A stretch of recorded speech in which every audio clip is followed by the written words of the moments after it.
रिश्ते वही मजबूत होते हैं जहां वादे निभाए जाते हैं। जी हां दोस्तों, मैंने आपसे वादा किया है कि मैं आपको 80 में से 80 नंबर दिलाऊंगा और आपने मुझसे वादा किया था कि आप पूरी मेहनत करोगे, मेरा सारा कहा मानोगे। तो आज मैं आपके लिए लेके आया हूं विस्टास की वन शॉट रिवीजन, जहां हम विस्टास के 6 के 6 चैप्टर्स बहुत अच्छे से देखेंगे। उनकी क्या समरी है, क्या कहानी है, कहां से क्वेश्चन बनता है, क्या इंपॉर्टेंट लाइंस हैं जो आपको घोल के पी जानी है। बस मेरा एक छोटा सा काम करते जाना, जो भी चीजें मैं तुमसे कहूं करने को कि कमेंट में बताओ, अपनी कॉपी में नोट करो, वो सारी चीजें तुम्हें इसमें करनी है और फिर देखना तुम्हें विस्टास के सारे चैप्टर बहुत अच्छे से क्लियर हो जाएंगे। आइए दोस्तों, वीडियो को शुरू करते, जल्दी से लाइक के बटन को टैप कर दो और हम चले हमारी विस्टास की रिवीजन के लिए। दोस्तों, वीडियो शुरू करने से पहले बता देना चाहता हूं, मैंने तुम्हारे लिए ये 5 टाइम्स रिवीजन प्लान बनाया हुआ है, जिसमें मैं एग्जाम से पहले तुम्हारी कम से कम 5 रिवीजन करा के तुम्हें 80 में से 80 नंबर दिलवा दूंगा। बिल्कुल टेंशन मत लेना। जिसकी ये फर्स्ट रिवीजन चल रही है, जो कि वन शॉट वीडियोस आ रही हैं तुम्हारे लिए। फ्लेमिंगो की वन शॉट मैंने करवा दी है, नहीं देखी तो देख लेना, कुछ मत करना, कोई होमवर्क नहीं देता हूं मैं, बस मेरे इन वीडियोस को देख लेना, कभी भी देखना, लेकिन तुम्हें देखने मैंडेटरी है, वादा रहा। आज अभी विस्टास के जब मैं चैप्टर सब तुम्हें पढ़ाऊंगा तो हर चैप्टर के बाद तुम्हें वीडियो को पॉज करना है, हाथ में एक पेन लो और एक रजिस्टर लो और पॉज करने के बाद जो जो तुम्हें अब तक समझ में आया था, जो वर्ड, जो लाइंस तुम्हें याद रह गई, पूरी उसकी ओवरऑल समरी की, वो तुम्हें अपने हाथों से लिखनी है और फिर नेक्स्ट चैप्टर की तरफ बढ़ जाना है। इतना करोगे ना, वादा ना बड़े भाई से। चलो आज शुरू करते हैं chapter number 1, the third level. जैसा कि इसके नाम से ही पता चल रहा है, कोई थर्ड लेवल है। किसकी कहानी है? अरे जैक फिनी ने ये कहानी लिखी है। इसके राइटर कौन है? Jack Finney. बड़ी आसान कहानी, कुछ भी नहीं है इसके अंदर। भाई चार्ली नाम का एक नौजवान है, 31 साल के आसपास की उसकी उम्र है, 31 ईयर ओल्ड चार्ली है। वो अमेरिका में रहता है और सन 1949 के आसपास की कहानी, 1949 के आसपास की कहानी। अब 1949 में उसके साथ क्या हो रहा है चार्ली के साथ, कि उस दौरान ना वर्ल्ड वॉर 2 हुआ था, 1939 से 45 तक चला था, 39 to 45 चला था, ठीक है ना, बताया ना तुम्हें। तो इतना ज्यादा वॉर हो रहा था, वायलेंस हो रहा था, तो वो ना भागना चाहता था वॉर से, फियर से, ये जो डर होता है इससे, स्ट्रेस से, वो इन सब चीजों से भागना चाहता था। तो भागने का उसने क्या तरीका निकाला? उसने ये तरीका निकाला कि जिस रेलवे स्टेशन से वो घर आता था, वहां उसने कहा कि वहां पे एक फर्स्ट लेवल था, सेकंड लेवल था, बस 2 ही लेवल थे जहां से वो आता था उस रेलवे स्टेशन में। लेकिन उसने कहा नहीं, वहां तीसरा भी है। अब वो तीसरा कौन सा था? वो उसकी सिर्फ कल्पना थी, बस उसकी सोच थी, जिसके जरिए वो पूरी दुनिया से भाग जाना चाहता था। यानी उसको कुछ साइकोलॉजिकल प्रॉब्लम था। क्लियर है? तो ये सब क्यों कर रहा था? क्योंकि वो दुनिया की सच्चाई से, कड़वी सच्चाई से भाग जाना चाहता था। ये इसकी कहानी, बस और कुछ भी नहीं है इसमें। आओ चलो इसकी कहानी सुना देता हूं यार। क्या है इसके अंदर? कुछ भी तो नहीं है। अब ये क्या है? इंपॉर्टेंट वर्ड जो तुम्हें पता होने ही चाहिए इस चैप्टर से रिलेटेड। स्पिटून्स किसको बोलते हैं? थूकदान को बोलते हैं। पुराने समय में ऐसे थूकदान होते थे जिनमें थूक देते थे, कूड़ा डाल देते छोटा मोटा, उसको बोलते थे। रेफ्यूज का मतलब छुटकारा, किसी चीज से छुटकारा पाना। फ्लिकरिंग का मतलब लाइट ऐसे फ्लिकर करती है ना, टक टक टक टक, उसे फ्लिकरिंग कहते हैं। फ्राउन होता है बहुत गुस्से में, ऐसा मुंह बना के कोई देख लेता है, उसको फ्राउनिंग कहते हैं। एस्केप, ये इंपॉर्टेंट वर्ड है, सबसे इंपॉर्टेंट वर्ड इस चैप्टर का, एस्केप। कौन एस्केप करना चाहता था? चार्ली एस्केप करना चाहता था। क्यों करना चाहता था? अभी पता चल जाएगा, वैसे तो मैंने तुम्हें बता ही दिया है। क्लियर है? आओ जल्दी से इसको खत्म कर लेते हैं मेरा बच्चा। आओ शुरू करते हैं। आज story of 31 year old Charlie. 31 साल का चार्ली है हमारा चार्ली। 31 साल का चार्ली क्लेम्स, वो क्लेम करता है, दावा करता है that there is the third level at Grand Central Station in New York. वो कहता है कि यहां पे तीसरा भी एक थर्ड लेवल है न्यूयॉर्क के अंदर, ग्रैंड सेंट्रल स्टेशन में। Charlie gets lost on subway. वो सबवे में कई बार खो चुका था पहले भी। रीच द थर्ड लेवल, और इसी तरह से खोते हुए उसे वो थर्ड लेवल मिल गया। Okay. Found fewer ticket counters. वहां उसको क्या मिलता है कि वहां पे थोड़े से टिकट काउंटर्स हैं। वुडन इंफॉर्मेशन बूथ, वो जो इंफॉर्मेशन बूथ बना हुआ है ना, वो लकड़ी का बना हुआ है। और ओल्ड फैशन फीचर्स, और वहां पुराने जमाने की सारी 19th सेंचुरी की चीजें हैं। 19th सेंचुरी समझ लो, 1800 ईस्वी से लेके 1899 तक की, वहां उस जमाने की चीजें वहां उसको नजर आती है, वैसे ही लोग मिलते हैं। Next day took his wife, अपनी वाइफ को भी लेके जाता है। एक्सचेंजेस $300 करेंसी, और $300 करेंसी एक्सचेंज भी कराता है। But did not find the corridor, लेकिन उसको वहां का रास्ता ही नहीं मिलता थर्ड लेवल का, जहां से वो भाग जाना चाहता था। ठीक है, he can't find out the corridor. Charlie's friend Sam Vanern also disappeared. उसका एक साइकोलॉजिस्ट, साइकेट्रिस्ट फ्रेंड होता है सैम वेनर, वो भी अचानक से गायब हो जाता है। Charlie found a letter from Sam inviting Charlie to Galesburg. Galesburg नाम की एक जगह है जहां पे उसको एक लेटर मिलता है, किसका, अपने फ्रेंड से लेटर मिलता है जो गायब हो गया था, जिसमें उसको कहता है कि भाई मैं गेल्सबर्ग में आ गया हूं, तुम भी आ जाओ। ये छोटी सी कहानी है, बस खत्म चैप्टर, तो ये खत्म कर दिया मैंने, लेकिन ऐसे थोड़ी छोड़ूंगा। अब मैं तुम्हें थोड़ा इसको डिटेल में पढ़ा देता हूं। मोटा मोटा पहले पढ़ लिया, अब छोटा छोटा पढ़ेंगे। हमारी स्ट्रेटेजी क्या रहती है, कोई भी सब्जेक्ट पढ़ रहे हो ना मेरे बच्चा, तुम एक काम करना मेरे यार, एक छोटा सा काम, बस वो क्या, पहले मोटा मोटा पढ़ो उसका कि मोटा मोटा है क्या, इससे ज्यादा तो नहीं है ना, ये है ना मोटी मोटी कहानी, बस फिर छोटा छोटा पढ़ लो, वो फिर उसकी जो डिटेल्स हैं वो देख लो, और डिटेल्स देख लेते हैं। बहुत आसान है मेरा बच्चा, बहुत ईजी है। आ जाओ शुरू करते हैं, आओ शुरू करते हैं।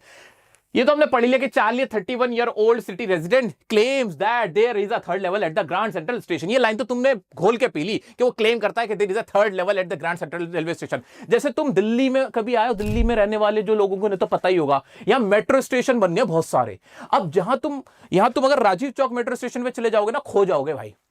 इधर भी रास्ता जा रहा है, इधर भी जा रहा है, इधर भी जा रहा है, ऐसे कश्मीरी गेट का भी हाल है। तो तुम बिल्कुल ऐसे ही मानो कि यार तुम चार्ली हो, तुम Kashmiri gate Rajiv Chowk metro station पे हो, और तुम ना इधर उधर जाते जाते ना एक दूसरी दुनिया में ही आ गए। येलो लाइन वाले तो मेरे से एग्री करेंगे, नीचे जाके जब येलो लाइन में जाते हैं ऐसा लगता है कोई और ही दुनिया में आ गए, हवाएं तेज चलने लगती हैं, भीड़ भाड़ होती है, अजीबो गरीब लोग हमारे आसपास आ जाते हैं। बिल्कुल ऐसा इसके साथ हुआ था। क्या हुआ था कि वो क्लेम करता है कि ग्रैंड सेंट्रल स्टेशन न्यूयॉर्क में एक और लेवल है जो थर्ड लेवल है, दो तो थे, तीसरा भी है। आ जाओ। He talks to a psychiatrist friend who about it. उसका एक साइकियाट्रिस्ट फ्रेंड था जिसका नाम क्या था, सैम वेनर, ठीक है समझ लिया। Who thinks Charlie is trying to fulfil his dreams while walking and escaping reality. वो उसको कहता है, जब बताता है कि भाई मेरे को थर्ड लेवल मिला है, तो वो कहता है कि यार ये ना कुछ नहीं है, तेरी ना सिर्फ कल्पना है, और you just want to escape from the harsh reality of this world. तू ना अपनी रियलिटी से भागना चाह रहा है मेरे यार, तेरे साथ कोई प्रॉब्लम नहीं है, तेरे साथ बस एक यही प्रॉब्लम है कि तू रियलिटी से भाग रहा है। ऐसा कौन कहता है, उसका जो दोस्त होता है सैम वेनर। कौन है ये उसका साइकेट्रिस्ट फ्रेंड है। कैसा साइकेट्रिस्ट, जो खुद साइकेट्रिस्ट है। तो वो उसको ऐसा बोलता है कि तेरे साथ जो प्रॉब्लम है ना भाई, तेरे को ना बस ऐसा लगता है कि तुझे ना भाग जाना है कहीं पे, इसलिए तू कल्पना कर रहा है, इमेजिन कर रहा है ऐसा कुछ, ठीक है। It is just mere your imagination. आगे बढ़ते हैं, फिर क्या होता है। The psychiatrist explains that many people want to escape from the fears, insecurities and worries of the modern world. वो उसको बताते हैं कि बहुत सारे ऐसे लोग हैं जो भागना चाहते हैं। किस चीज से भागना चाहते हैं, एस्केप करना चाहते हैं। इंपॉर्टेंट लाइन मेरा बच्चा, एग्जाम में आती है ये लाइन, लिख के आना लॉन्ग आंसर में, क्या कि फियर से बचना है, डर से बचना है, इनसिक्योरिटीज से, वरीज से मॉडर्न वर्ल्ड की। ऐसा क्यों हो रहा होगा, क्योंकि ये कहानी सेट है 1949 में, जहां पे वर्ल्ड वॉर 2 होके हटा है, और सारी दुनिया में क्या चल रहा था, बहुत युद्ध चल रहा था, लोग मार रहे थे, मर रहे थे, वायलेंस थी, तो ये उससे भागना चाहता था, ठीक है। And find a temporary refuge. Refuge का मतलब क्या था, जल्दी बताओ, कमेंट में करके बताओ, जल्दी से कमेंट में बता, रेफ्यूज का मतलब क्या बताया था मैंने। आ जाओ। वो रेफ्यूज चाहते हैं किस चीज से, इन सारी चीजों से। The psychiatrist uses his own hobby of stamp collection to illustrate this point. Psychiatrist इसमें अपनी स्टैम्प कलेक्शन की हॉबी को भी एक्सप्लेन करता है कि भाई कैसे वो एस्केप करते हैं। लोग स्टैम्प कलेक्शन करके भी एस्केप करते हैं, बचते हैं। जैसे हम सब भी ना कहीं ना कोई एस्केप चाह रहे होते हैं कि कुछ टाइम के लिए क्रिकेट खेल लें, कुछ टाइम के लिए गेम खेल लें, कुछ टाइम के लिए नॉवेल पढ़ लें, इस तरह की चीजें कर लें। The psychiatrist uses his own hobby of stamp collection to illustrate this point. जो साइकियाट्रिस्ट फ्रेंड था सैम वेनर, वो क्या कहता है कि जो चार्ली, तुम्हें जो आदत है ना स्टैम्प कलेक्शन की, जो तुम्हारी हॉबी है, ये भी एक तरह का एस्केप ही है, ताकि कुछ देर के लिए तुम पूरी दुनिया भूल जाओ। ऐसे वो एग्जांपल देखो, उसको समझाता है। आगे बढ़ते हैं, important line. Charlie finds the Grand Central station confusing at times. कई बार चार्ली ना जो ग्रैंड सेंट्रल स्टेशन में, उसमें कंफ्यूज हुआ था। कैसे कैसे कंफ्यूज हो जाता था, अरे जैसे तुम हो जाते हो कश्मीरी गेट मेट्रो स्टेशन पे पहुंच के, राजीव चौक मेट्रो स्टेशन पे पहुंच के तुम कंफ्यूज हो जाते हो, इसी तरह से चार्ली भी कंफ्यूज हुआ था। And has gotten lost on the Subway a few times. कई बार सबवे पे वो रास्ता भूल गया था, भटक गया था। Once he ended up in the lobby of the Roosevelt hotel. एक बार तो रूजवेल्ट होटल के अंदर जाके निकला था, और एक बार another time he found himself 3 blocks away from an office building. भाई अपने ऑफिस बिल्डिंग से 3 ब्लॉक्स दूर जाके कहीं निकला था। तो यानी वो कंफ्यूज हुआ था पहले भी। अब तीसरी बार क्या हो रहा है, या तीसरी बार कह रहा हूं, इस बार क्या हुआ इसके साथ, आइए देखते हैं। However, during his latest trip, he gets lost again and ends up on the unique third level. लेकिन इस बार जो भटका है ना, तो तीसरे लेवल पे जाकर निकला है। आगे बढ़ते हैं। Charlie walks through silent hallway, turning left and going downhill until he reaches an old station that looks very different from the two familiar levels. Charlie जाता जाता है, ऐसे नीचे जाता है, टुक टुक टुक टुक टुक टुक टुक टुक, देखता हुआ जा रहा है, दिखता जा रहा है, रास्ता नहीं मिल रहा, टक टक टक टक, अपनी हैट पहन रखी है, कोट पहन रखा है, और चलता हुआ जा रहा है चार्ली, टुक टुक टुक टुक, नीचे देखा, अरे ये कहां में आ गया, और वो थर्ड लेवल पे जाके पहुंचा। उसे कैसे पता चले थर्ड लेवल है? भाई कुछ चीजें वहां देखी होंगी। क्या चीजें देखी, आइए देखते हैं। This small room has fewer ticket counters. Exam का क्वेश्चन है यार, वो ये लाइन तुम्हें याद रखनी है, मेरे साथ साथ बोलो, लिखो यहां पे क्या था वहां पे। फ्यूअर टिकट काउंटर्स थे, ट्रेन गेट्स थे, and a wooden information booth था। और जो इंफॉर्मेशन का जो डेस्क होता है ना, वो लकड़ी का बना हुआ था। ओल्ड फैशन फीचर थे, जैसे कि वेवरिंग गैस लाइट थे, ब्रास स्पिटन्स थे, ब्रास के वो थे थूकदान, स्पिटन्स हमने अभी पढ़ा था ना। हाँ, ये सब वर्ड्स लिखते जाओ, एग्जाम के वर्ड्स है मेरा बच्चा। विच remind Charlie of the architecture from the 1800। उसको तब का कब का लग रहा था ये 1800, वो जो 19वीं शताब्दी थी, 1800 से लेकर 1899 तक के दौर के, ये सब कुछ उसे लग रहा था। He sees people wearing outdated clothes, और जो लोग कपड़े पहने हुए थे वो भी पुराने जमाने के कपड़े थे। एक आदमी आता है, वो अपने जेब में से ना, अपने पॉकेट में से, ऐसे वास्कट की पॉकेट में से क्या निकालता है, सोने की घड़ी निकालता है। बड़ी बड़ी मूछें थी, मुस्टैच थी, बड़े बड़े साइड बोन्स थे, ये जो कलमें होती है साइड बोन्स, बड़े बड़े साइड बोन्स थे। वो उन सबको देखकर ना हैरान होता है कि ये तो ओल्ड फैशन क्लोथ्स हैं। आज आगे बढ़ते हैं। He sees people wearing outdated clothes and checks a newspaper called The World. Important word, जल्दी से एक साथ सब लोग कमेंट में लिखो। न्यूज़पेपर का नाम क्या था? The world. वो एक न्यूज़पेपर देखता है, न्यूज़पेपर का नाम था दी वर्ल्ड। उसमें डेट क्या पड़ी हुई थी? Date is June 11, 1894। और वो किस वक्त में था? 1949 में। भाई 1949 में मैं देख रहा हूं कि अखबार पे डेट लिखी है 1894। मैं तो ये चक्कर खा के गिर जाऊंगा, है ना। आ जाओ। When Charlie tries to buy 2 tickets, he realizes he needs to use old currency. अब वो जाता है टिकट काउंटर पे, जरा 2 टिकट देना। तो जो वो टिकट देने वाला होता है, वो ना उसकी तरफ ऐसे देखता है, वो जो क्लर्क होता है, क्या तुम मेरे को क्या बेवकूफ समझ रहे हो? वो सोचता है कि कोई ये ना बहरूपिया है और ना मेरे को झूठे पैसे देके ना टिकट लेना आया है, क्योंकि उस जमाने की करेंसी अलग थी और अब की करेंसी अलग थी। चार्ली तो थर्ड लेवल पे आ चुका था, 1800 ईस्वी में आ चुका, 1800 ईस्वी कहना गलत होगा, 19th सेंचुरी में आ चुका था, ये कहना ज्यादा सही रहेगा, ठीक है ना। अब क्या होता है, he had always dreamed of travelling to Galesburg. अभी गेल्सबर्ग इंपॉर्टेंट वर्ड है, इसके अंदर ये सबसे इंपॉर्टेंट है। क्या? चार्ली के केस में गेल्सबर्ग नाम की जगह बड़ी अच्छी है। गेल्सबर्ग क्या है? एक बहुत क्वाइट प्लेस है, जहां पे शांति है, ट्रैंक्विलिटी है, ब्यूटीफुल है। एग्जाम में बच्चों क्वेश्चन पूछ सकता है कि गेल्सबर्ग क्यों जाना चाहता था? क्योंकि वहां पे पीस है, ट्रैंक्विलिटी है, वो ब्यूटीफुल है, और सारी चीजें भी पता चलेंगी और क्या क्या, ठीक है। लेकिन गेल्सबर्ग है कि एक प्लेस है जहां चार्ली जाना चाहता है। क्यों जाना चाहता है? क्योंकि भाई जहां वो अब है ना 1949 में, वहां वॉर है, वायलेंस है, फियर है, स्ट्रेस है, वो इस सबसे दूर भागना चाहता है। तो चार्ली ना 2 टिकट खरीदने की कोशिश करता है, लेकिन वो टिकट नहीं मिलते उसको। वो गेल्सबर्ग के टिकट खरीदने की कोशिश करता है। अब गेल्सबर्ग के बारे में क्या? With his wife Luza. अब चार्ली की वाइफ जो है उसका नाम क्या है? लूजा। अब लूजा के साथ वो गेल्सबर्ग जाना चाहता है। क्यों जाना चाहता है? A town he remembered as wonderful with big houses. वहां बिग हाउसेस है, लार्ज लॉन्स है, एंड ट्रीज है। बिग हाउसेस है, लॉन्स है, ट्रीज है, ट्रैंक्विलिटी है, पीस है, ये सारी चीजें वहां है। The area has long summer evening and a relaxed atmosphere which appeal to him. वहां पे उसको बहुत आकर्षित करती है वो जगह, क्योंकि वहां पे ये सारी चीजें मौजूद है। इंपॉर्टेंट वर्ड्स है, इंपॉर्टेंट लाइन्स है, याद रखना मेरा बच्चा। आगे बढ़ते हैं। अब during lunch the next day, अगले दिन लंच के टाइम पे चार्ली क्या करता है? ही एक्सचेंजेस $300 फॉर ओल्ड करेंसी। $300 को ना ओल्ड करेंसी में चेंज करा लेता है। यानी 1949 में जो करेंसी थी उसको 1894 की करेंसी से रिप्लेस करवा लेता है, खरीद लेता है उस जमाने की करेंसी।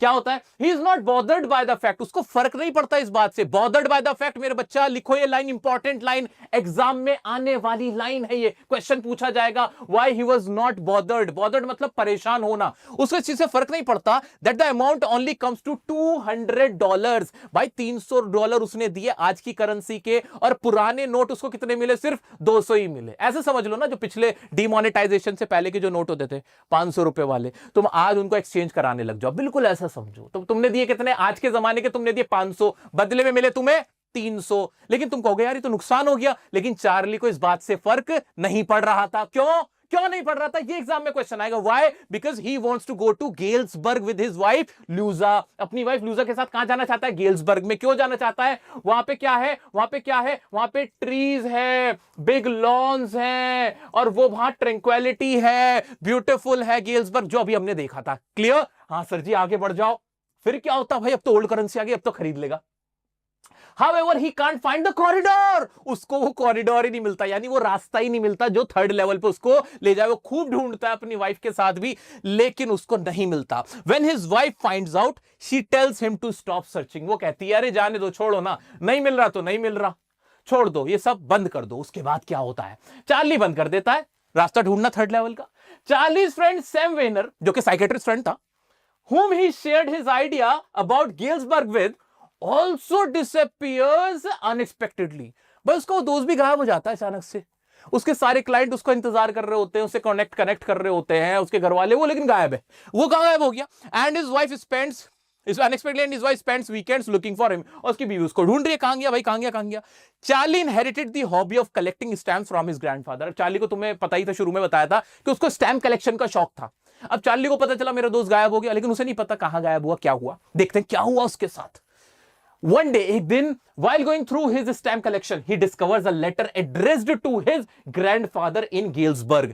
एक दिन वो स्टैम्प कलेक्शन ऐसे देख रहा होता है तो उसको एक लेटर मिलता है जिसपे उसके ग्रैंडफादर का नाम लिखा होता है, उसको एड्रेस किया जाता है, ठीक है।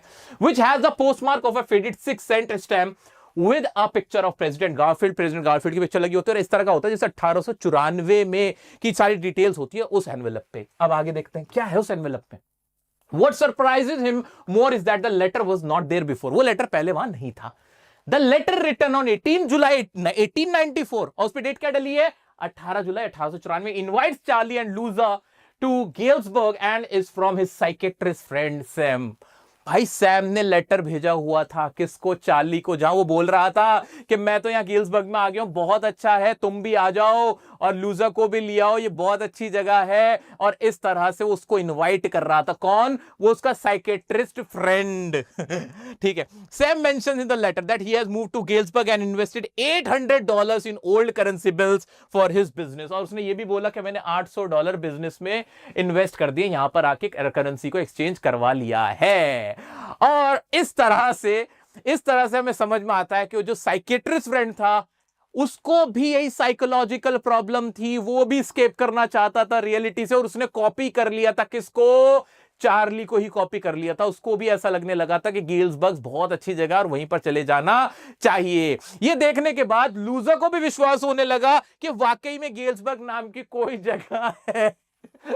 वो भी विश्वास करने लगी कि भाई चार्ली सच ही बोल रहा होगा, जो सेम वेनर भी वहां पहुंच गया। ये है असली कहानी इसमें, ठीक है। तो दरअसल साइकेट्रिस्ट फ्रेंड को हुआ क्या था, कुछ नहीं हुआ था। एक्चुअल में जो डॉक्टर इलाज कर रहे थे ना, वो खुद बीमार थे, उनको इलाज की जरूरत पड़ गई थी। वो साइकेट्रिस्ट होके लोगों का इलाज करते करते खुद पागल हो गए। ये कहानी है इसकी, और कुछ नहीं। सब पागल हो गए, चार्ली भी पागल है, उसकी बीवी भी एंड में मानने लगी। ये लिखा है, बीवी भी विश्वास करने लगी थी हाँ गेल्सबर्ग है, जब उसे पता चला सैम विनर ने लेटर भेजा है, ठीक है। तो इतनी प्यारी कहानी है, लेकिन इस कहानी का पूरा जोर पता है किस पे, कि everyone wants to escape from the harsh reality of this world. हर किसी को एक एस्केप चाहिए, इतना ज्यादा स्ट्रेस है इस दुनिया में कि हर किसी को साइकोलॉजिकल प्रॉब्लम हो रही है। दोस्तों इस चैप्टर को बड़े घोंट के हमने पढ़ा है। आइए इसके कुछ पॉइंट्स बता देता हूं जो तुम्हारे लिए जानने बहुत जरूरी है। ये याद रखना इस चैप्टर से रिलेटेड मेरा बच्चा। क्या है वो, जरा ये देख लो, नजर मार लो एक बार। चार्ली किस चीज का एस्केप करना चाहता था, फियर से, वॉर से, वरी से, स्ट्रेस से। और सेम सफर कौन कर रहा था, सैम वेनर भी सेम सफर कर रहा था। सैम वेनर को भी यही प्रॉब्लम थी उसके साइकेट्रिस्ट फ्रेंड को, तभी तो वो भाग गया था लेटर लिख के और कहने लगा था कि भाई हाँ मैं तो गेल्सबर्ग पहुंच गया हूं। कहीं कोई गेल्सबर्ग नहीं पहुंचा था, पुराने टाइम में नहीं पहुंचा था। ये सिर्फ एक कल्पना भर है, ठीक है। आ जाते हैं, चेंजेस क्या थे थर्ड लेवल में, ये तुम्हें याद रखना है कि भाई वहां के ब्रास के स्पिटन्स थे, वुडन बूथ थे, ओल्ड फैशन ड्रेस थी, डिम और फ्लिकरिंग लाइट्स थी वहां पे, वेरी स्मॉल यूज लोकोमोटिव थी, वो जो कोयले से चलती थी वो वाली वहां पे रेलगाड़ियां थी। ये तुम्हें याद रखना है। एक क्वेश्चन और बनता है भाई, रोल ऑफ चार्लीज वाइफ लूजा, लूजा का रोल क्या था भाई, बहुत सपोर्टिव थी, लविंग थी, केयरिंग थी, ये इसके अंदर तुम लिख के आओगे, ठीक है। क्लियर हो गया। बाकी इसके क्वेश्चन डिस्कस करेंगे हम हमारी लाइव रिवीजन में, जो सारे क्वेश्चन मैं तुम अच्छे से करा दूंगा। अभी सिर्फ एक काम करना है, पॉज करना है, बिना देखे, बिना कहीं से कॉपी किए, अपने मन से जो तुम्हें वर्ड्स या समरी पूरी याद हो रही है वो लिख के देखो। मिलते हैं नेक्स्ट चैप्टर में, आई मीन आगे बढ़ते हैं नेक्स्ट चैप्टर की तरफ। नहीं मान रहे ना तुम, नहीं कितनी बार बोलूं कि पढ़ लो।